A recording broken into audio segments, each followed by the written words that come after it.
I know there's some of you who have clicked on this video and have never watched wrestling a day in your life, or you haven't watched wrestling in years and are confused as hell after reading the title. But trust me, I was confused as hell while I went over this storyline. But allow me the chance to tell you about that time when Vince McMahon went toe-to-toe against God in a wrestling match. Like a bunch of narcotics. Pull up in that new. Before I talk about the Backlash match, I gotta give you some context on how this ridiculous feud even started. This feud started in late 2005 after the release of Bret Hart's DVD where he talked about the Montreal Screwjob for the 800th time, and how Vince had screwed him. During a segment on the December 26, 2005 episode of Raw, Vince went out to the ring after watching parts from the DVD and was bragging about how he had screwed Bret, and once Shawn Michaels had joined Vince in the ring, Vince started bragging and was all like, "Hey Shawn, remember when we screwed that goofy Bret Hart and set his ass pack in the WCW?" And Vince was all giddy, expecting Shawn to join in on the hysterics, but Shawn was all like, "Don't nobody give a about that tired ass story besides you and Bret. I'm over it." And trust me when I say, Vince did not like that response. Because Shawn Michaels didn't want to live in the past and called out Vince for his BS, Vince said, "Bet," and decided he was going to make Shawn Michaels' life 10 times harder simply because he told him to move on.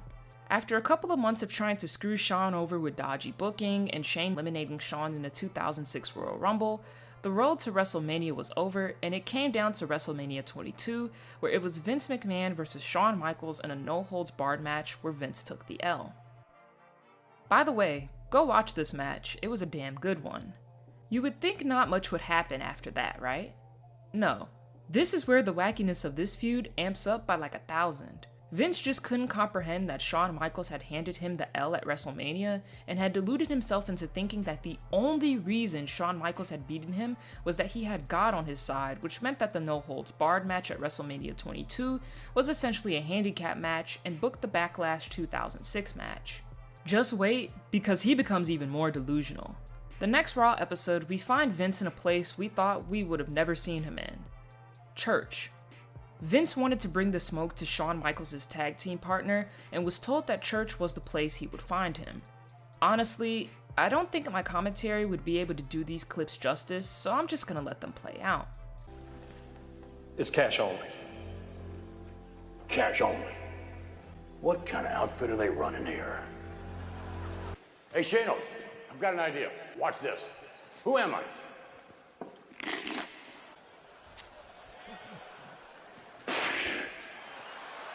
Pretty good, huh?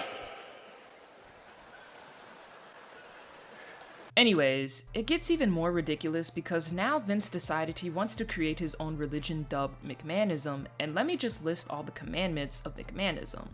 Vince McMahon is the master and the god of sports entertainment. All performers and those who buy tickets to WWE events must worship Vince McMahon. Screw on to others before they screweth on to you.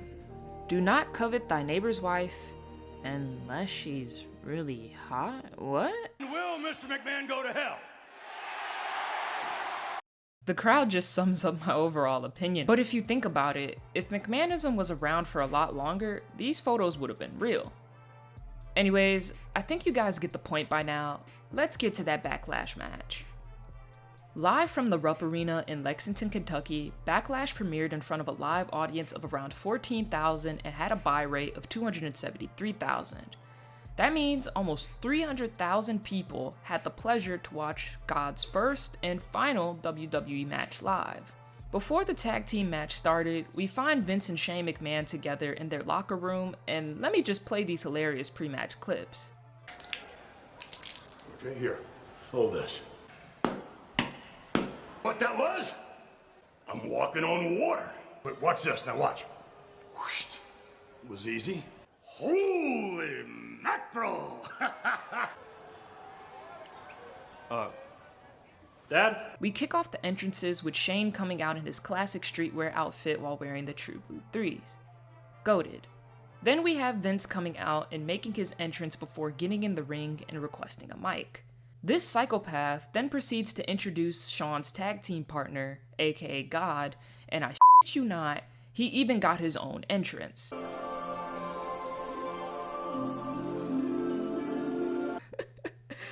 I can't even make this shit up.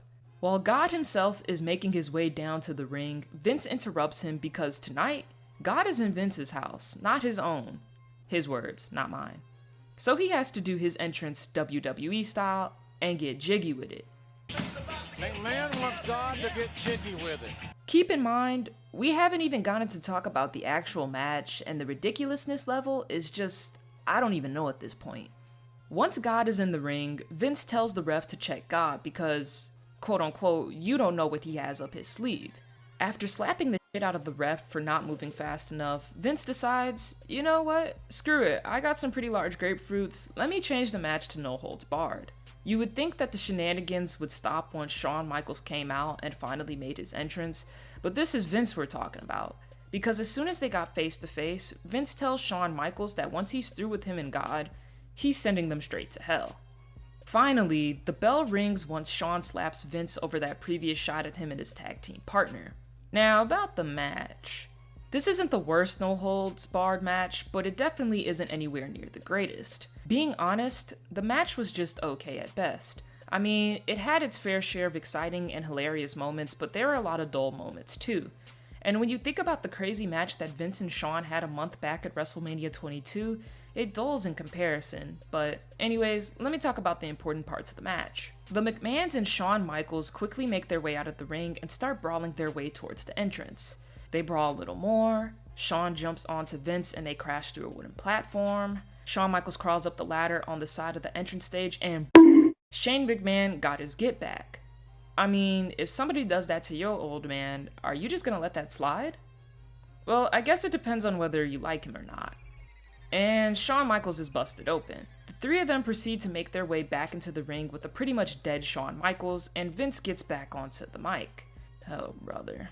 And mocks Shawn Michaels by making it seem like his tag team partner just upped and dipped on him by saying, Ladies and gentlemen, God has left the building.